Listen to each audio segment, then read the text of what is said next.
Welcome to another episode of Dad Mode, God, Grit, and Goals. Today I'm going to take you a little bit on a personal journey, and it's one that I believe you'll benefit from. And I'm going to just start with a little bit of a story. So I had made the decision, I had been contemplating a decision for quite a while. Some of you may know I play hockey, and I had gotten to the point, I play with my son, and I'd gotten to the point where I just really wasn't a contributing member of the team much anymore. And while I enjoyed playing with my son, it was pretty evident that I was just getting slower and kind of dragging the team down. And so I had a decision to make. And we took the off season, and I decided I either need to quit or I need to get in shape. And I realized that if I quit, that at my age is probably the end of sports. And I thought, I don't know what I'm going to do after that. I'm probably just going to have to work out. And so the best way for me to work out is playing a sport. And so hockey's kind of my thing. And I remember one morning I woke up and I just had such a joint inflammation. My knees hurt, my elbows hurt. It's been a year since I could throw a football. And I felt like Fred Sanford, if you know who that is, and just kind of hobbling to the bathroom in the morning. And I really said, I got to do something different. And so I made a decision that day, and this kind of shows you how decisions go. The decision I made was something's got to change.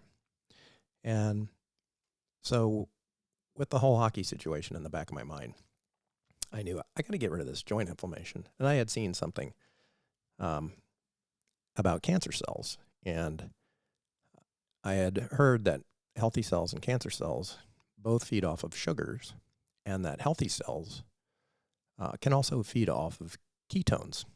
And so it turns out that cancer cells are weaker and that they are actually kind of always in our body. And it's a matter of, it's not that we get cancer, it's that our body gets to a point where it no longer is fighting cancerous cells. So that's a really interesting thing. And one of the most effective ways of dealing with that is don't feed them. And they feed off of glucose, and you can look all this up. And so cancer cells only feed off of glucose, and healthy cells feed off of glucose and ketones. So I decided I would cut back on sugar, and so I did. And I'm not a big sweets eater to begin with, but the decision I made was normally I have 2 pumps of cinnamon dolce in my coffee in the morning, and at night I'm a sucker for a little bit of ice cream, so a spoonful of ice cream. My go-to was that Oreo cookie ice cream. Can't remember the name of it. Cookies and cream. Good stuff. And I decided, all right, I can cut out 2 pumps of cinnamon dolce syrup out of my coffee, and I'll quit the ice cream. And what's crazy is 2 days later, my joints started to feel better. And I was blown away at how quickly it worked. Now, the other thing that was going through my mind is that I needed to really start getting myself back in shape. Even though I was playing hockey, I was just overweight, slow, all of the things. And I thought I needed to start doing sit-ups and push-ups again. It had been a few years since I had done that, and I thought, I'll start tomorrow. And the next morning came, and I didn't. And I thought, this is stupid. And tomorrow I'll start. And I finally got to the point where I'm like, I'm just going to get up. I'm going to do 1 sit-up, 1 push-up. And I had known that I just have to get started. And that's actually how our brain works. You have to get started. I did a little video on the 5-minute rule. And so I applied that. And so I decided I'll do 1 sit-up, 1 push-up in the morning. I got up, I did it. And of course, once you get going, it's like, okay, well, I can do 5 sit-ups and 5 push-ups. And that's what I did. And that's all I did. And So the next morning I decided to do the same thing, but I'm going to add one more sit-up, one more push-up. So I'll do 6.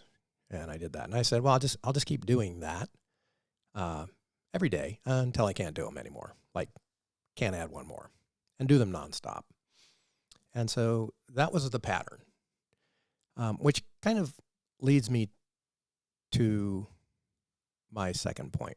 So my first point, let me retrack on that and give it to you more squarely. I think if you want to have a change in your life, you need a turning point. And for me, disgust was like a huge motivator. We need to be motivated to something, right? You can be motivated to set a goal and go do a thing. But disgusting or being disgusted, it's a little bit different than being fearful. Disgust forces you to take action. If you are disgusted with something, then you're going to act on it. Like, you're going to get out of there. You're going to do something. If you fear something, then you're going to cower. And so disgust actually allows you to take action. Fear is kind of more of an inactive thing. So that's really interesting to think about, because I think it's far more motivating to be disgusted than it is to be fearful. Because you could be afraid of getting cancer, but you're not really going to change anything. But if you're disgusted with yourself, you're going to change something. Now, if you get cancer, and I have several friends that have, well, that's a wake-up call, and you're going to change. You're going to kind of be forced to do that because you want to live, obviously. And I'll circle back on that, but you need a turning point. So if you've been trying to start something new or change something in your life, change can either be thrust upon you. You can find out that you just got an illness, or you can make a decision, and a small decision. I didn't want to go on a diet because I've done diets before, and I got a lot of friends that have done diets, and I've done the 90-day, get in shape programs and all those things. The problem is that the 90 days end, and when the 90 days end, then what do? Well, it's over. You go back. And so I wanted to try small incremental changes.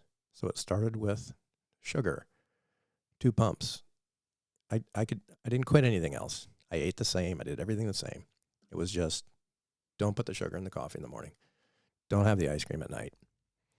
Go to bed. Pick something else to eat, not ice cream. So small incremental decisions, something that I could live with. And so there's a real power, which is point 2, in incremental change. So the one more sit-up, one more push-up pushed me on. And that's been an amazing journey because something happens. I was reading a book called The Other Half of the Church. This is it right here. Really good book. And it talks about fast brain, slow brain. And if you've not heard of that, you can Google it and look it up. But I'll give you a quick explanation. The way that our brain works, and there's all kinds of analogies on how our brain works. There's 3 or 4 really good ones, and fast brain, slow brain is one of those. And what it says is that you have a fast brain, which is your subconscious, and you have a slow brain, which is your conscious. So it turns out that our conscious thought, rational thought, is slower than our reactionary brain. So think of it this way. If you are walking down the street and you all of a sudden hear a sound like a tire going over a curb, you're going to quick turn around before you ever know what it is, think about what it is. It's just a reaction. So it is our reactive brain. That is completely subconscious. It isn't until you whip around and turn around where you go, oh, wow, that's a car, right? And so that's actually built into our biology. It's what keeps us alive. And that's why it's fast. It just happens. It's automatic. And in this book, The Other Half of the Church, what it was saying is we've all heard the saying, well, what would Jesus do? Well, that's a slow brain question. It is actually where willpower comes from. Our willpower comes from our will, which is a decision that this is what I want. And what we really want is that our reaction is to do the thing that we want. And so the book doesn't really give you a bunch of answers on that, but one thing that really kind of stood out for me is this idea of identity. It is how we see ourselves. And I caught myself talking about I used to be an athlete, and I used to be better at hockey, and I used to play baseball, and I used to swim, and I used to ski, and all of those things. And as I was reading the book, I was like, why am I saying I used to? I'm still playing hockey. I could still be an athlete. I kind of am. And so the only thing preventing me from being an athlete is how I'm talking to myself about it. And so I decided to change just my own mental aspect of defining who I am. And so I said, well, I am an athlete. And it sounds so simple, but if you're going to do something like this, and for it to work, you have to believe it. So if I had never been an athlete, then to suddenly claim I am an athlete, I'm probably not really going to believe it in my core. But the fact that I was an athlete, and the only difference now is that I'm older and I'm not as capable, but that doesn't mean I'm not an athlete, because an athlete is a state of mind. It's an identity.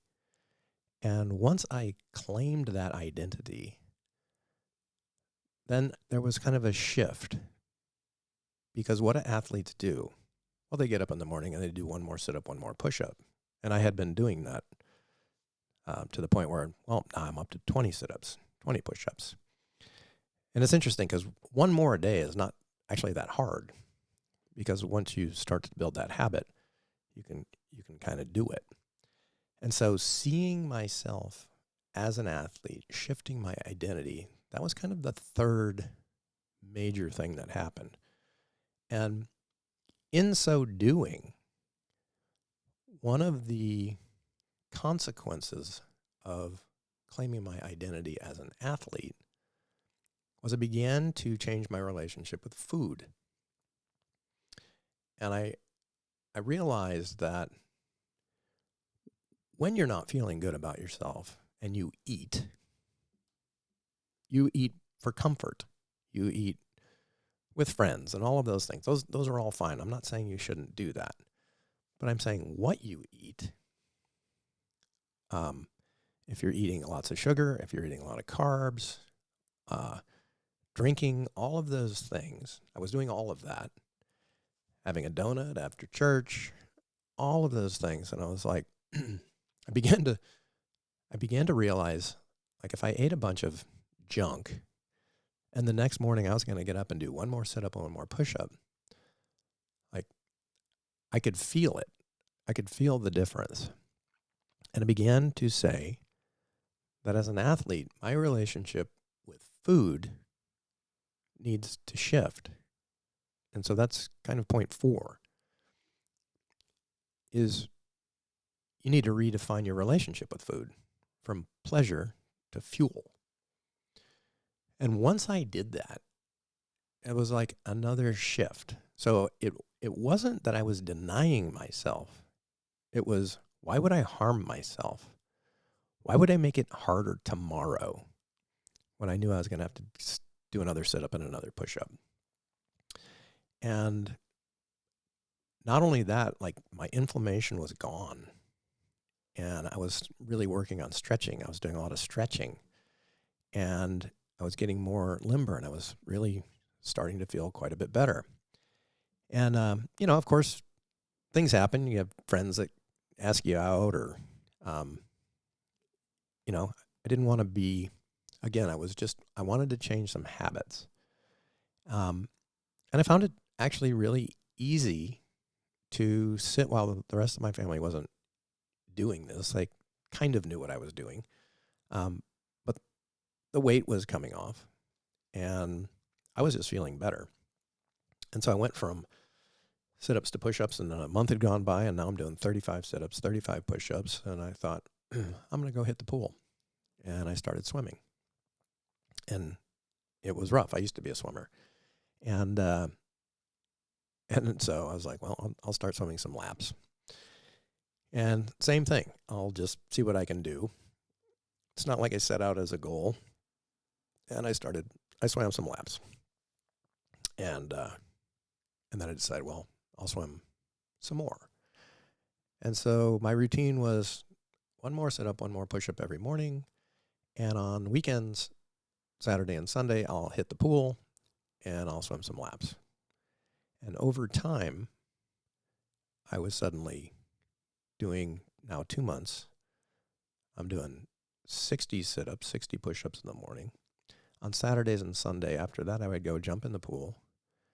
And I went from swimming a few laps to a half mile to a mile nonstop. And I don't say that to brag. I say that to say this. Once you change your relationship with food being fuel, and you actually are doing something with your body, you need the fuel. And I had gotten to the point where you've heard of this. I was cutting out. I was learning more and more. I was like, how do I fuel my body?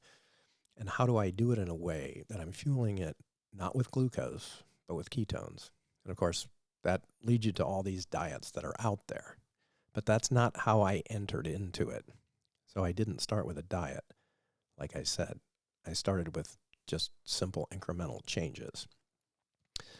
So that may be not strict on things, right? Because I've been introduced to all kinds of people, and they're so strict, and I knew that wouldn't be for me. So I believe in the carnivore diet. I believe in the keto diet. I believe in all of those principles. It turns out that everything that I knew about food was wrong. The food pyramid is wrong. We need fats in our body. And I eat nuts and I eat fats, which meant cream in my coffee was okay. Sugar is not. So it's just really interesting. So the fifth point I want to make, and I'm going to go back to disgust as a motivator. And because it's really action over avoidance. If you fall, right? So there comes a point where you go out with friends, you do whatever, and it's like, okay, that night I went out and I ate dessert, I ate a bunch of stuff, and the next morning I was like, well, I got to get up and do it again. And I was like, well, that was stupid. I just basically injured myself. I made it harder for me to go do the thing the next day. And at this point, now I'm doing 60, 70 sit-ups and push-ups in the morning. And I'm swimming on the weekends, and I started running. And so at the end of 3 months, I was running a 5K twice a week. Mondays, Saturday and Sunday, I was swimming a mile each day. Excuse me. Monday and Tuesday, I'm running a 5K. Wednesday, I'm playing hockey, just doing drills. Friday, I'm playing pickup hockey. And Sunday nights where I normally played on a team, I wasn't playing on a team anymore. So I was taking Thursdays off, except for doing the sit-ups and push-ups. And so this whole idea of disgust as a motivator, that's how I got my start. And I lean into that when I start to trail off, which what was crazy is I didn't even trail off for 90 days. I told her, but it's like the easiest thing I've done. And I think it goes back to that identity piece. There's another thing that I had learned, because along the way, this didn't start as a weight loss journey for me, but the pounds were coming off. And so what was happening is I was losing about a pound, I don't know, every few days. And there came a point where I was heavy, but I wasn't like, super overweight. And I'd hit a plateau. And so then it became a game. It's like, well, a week's gone by, and I haven't lost any weight.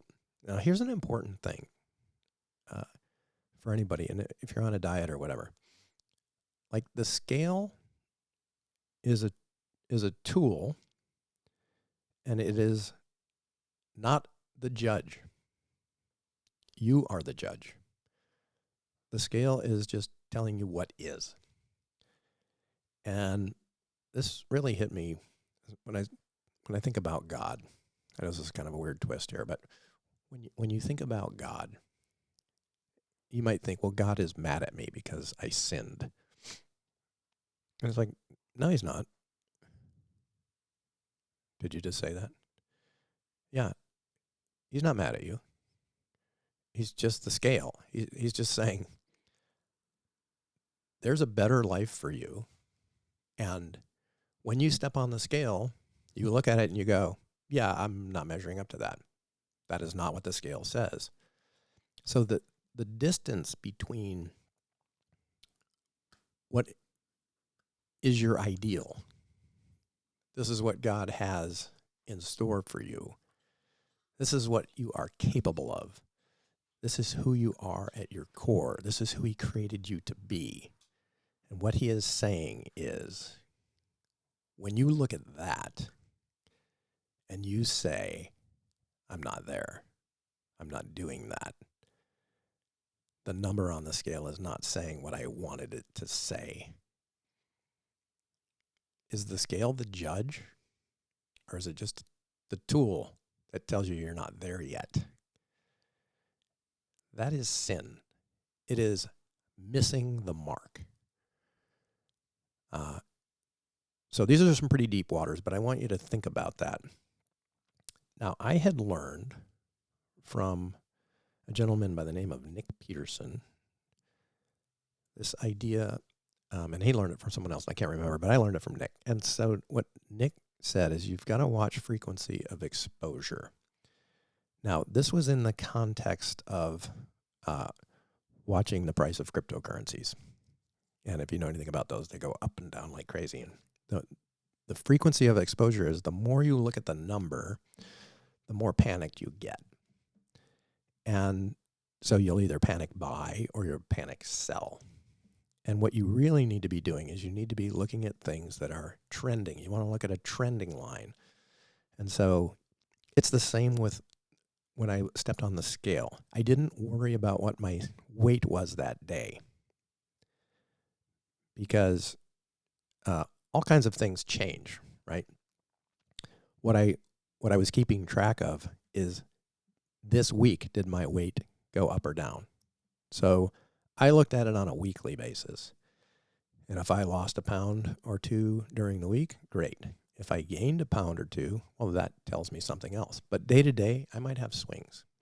And so I didn't let that bother me, because I was looking at what is the average and what is the direction.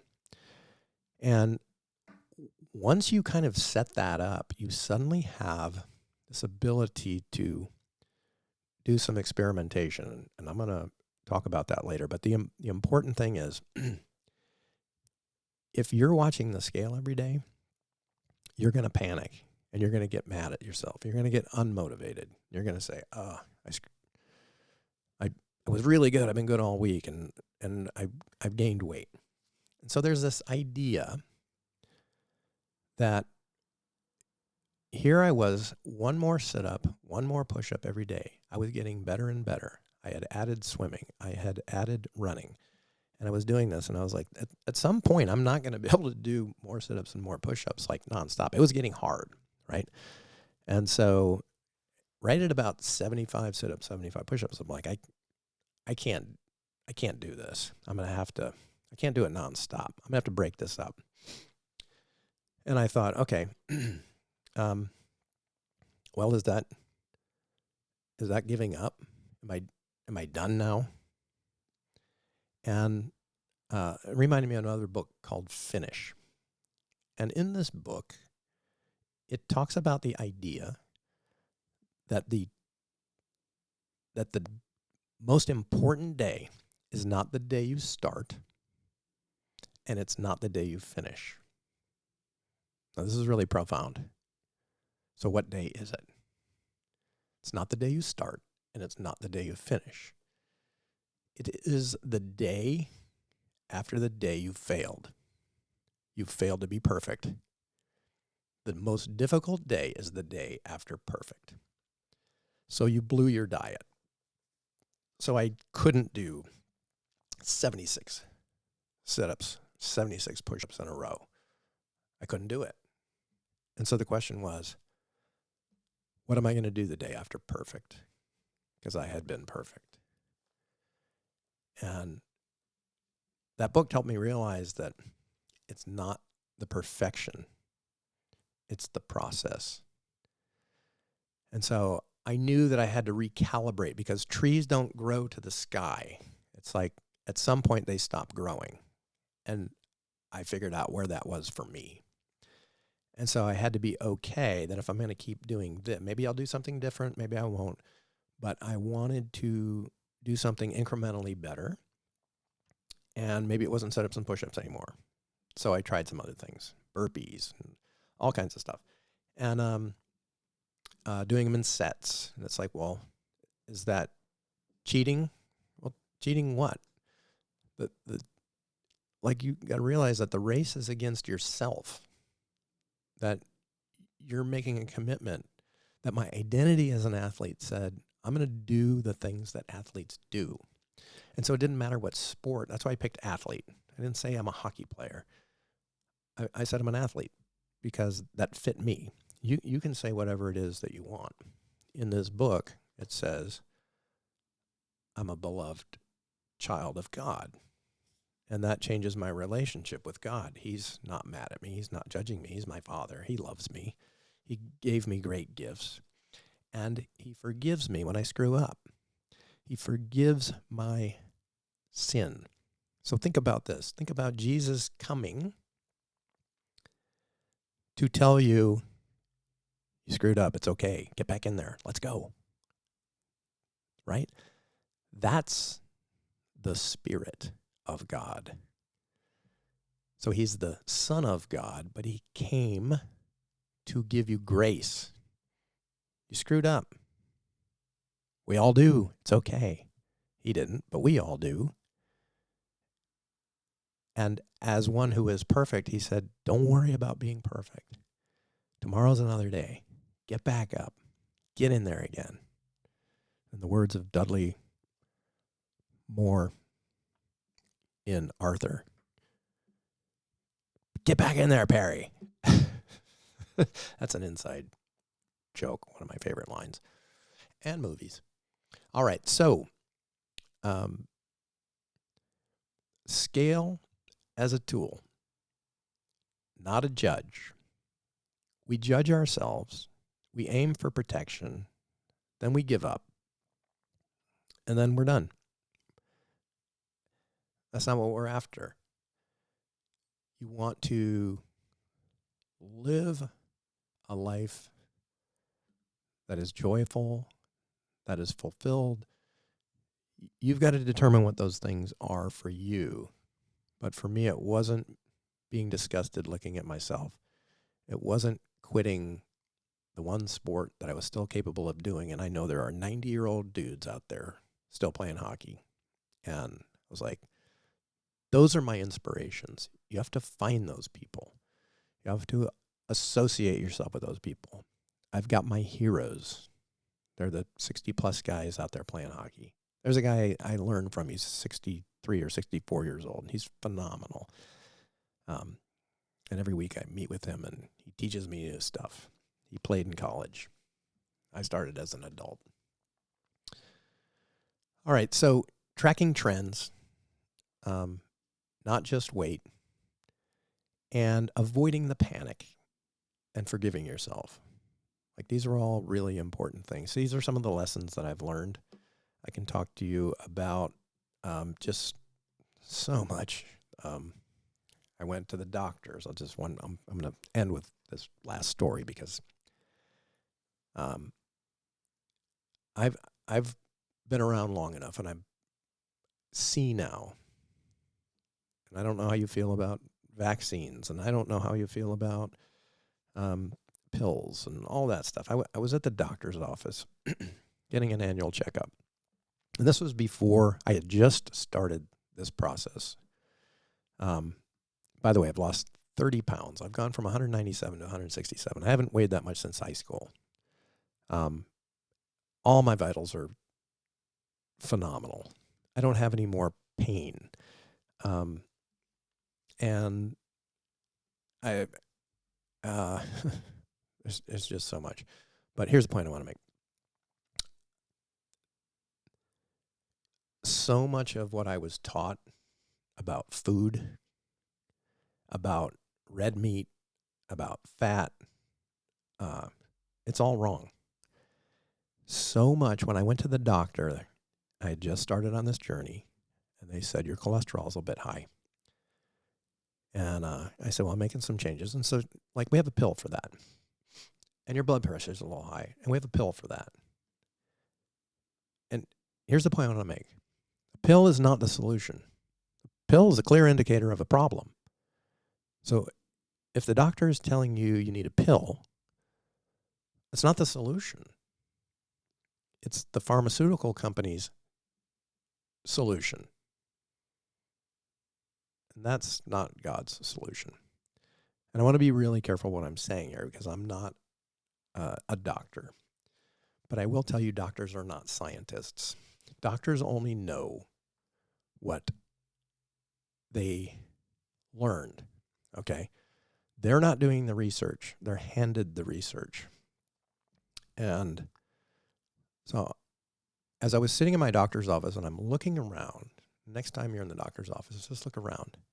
It is nothing but pictures of the human body and advertisements for medications.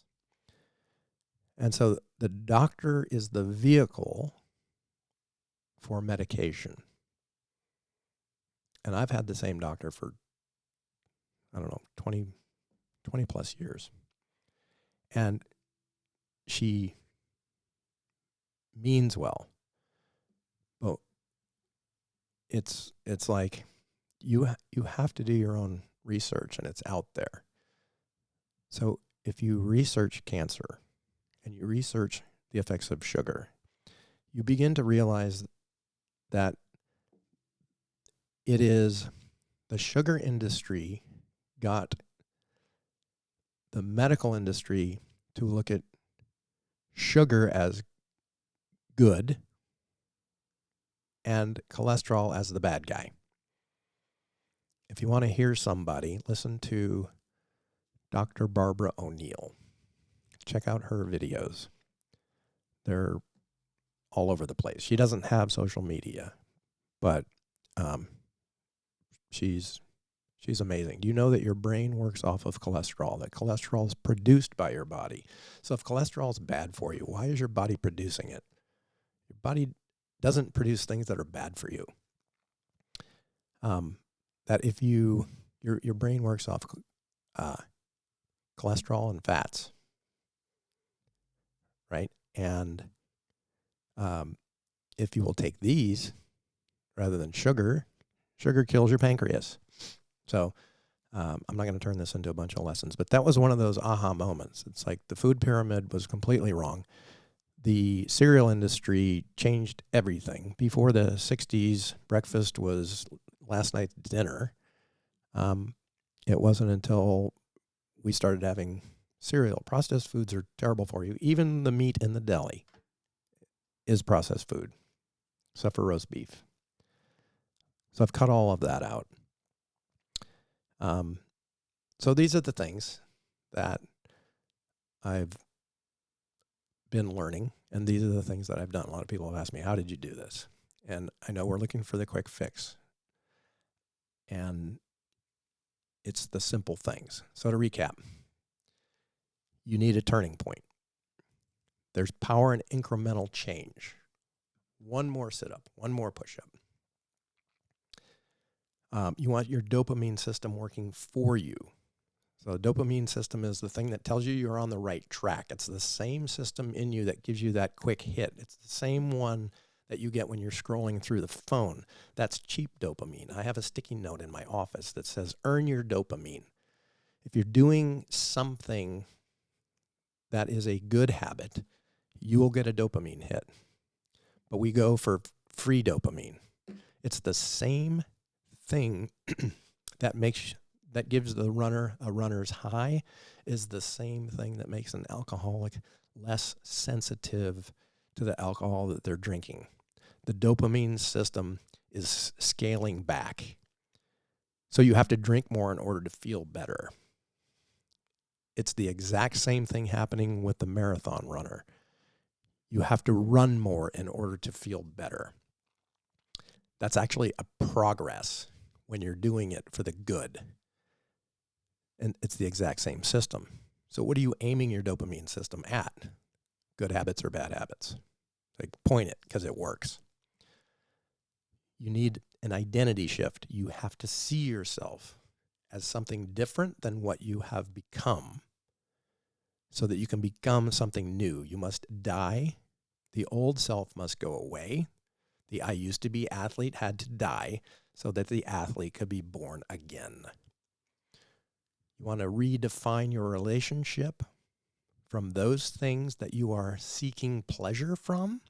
For me, it was food.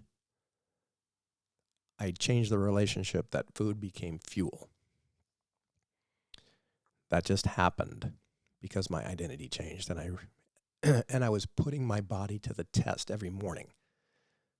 And that was the feedback loop I needed, because who cares if you have ice cream if you don't have to work out again in the morning? So they go hand in hand. You need both of them. Using disgust as a motivator from action. Disgust generates action. Fear is avoidance. It's not a motivator. Perspective on progress. Using scale as a tool. Trends. Okay. The scale is not the judge. You are the judge. So what scales are you using, and what is it saying about you, and how are you judging yourself? Give yourself grace. Redefine what success is. Success is not a weight. Success is, excuse me, showing up tomorrow. One more sit-up, one more push-up. You can do it.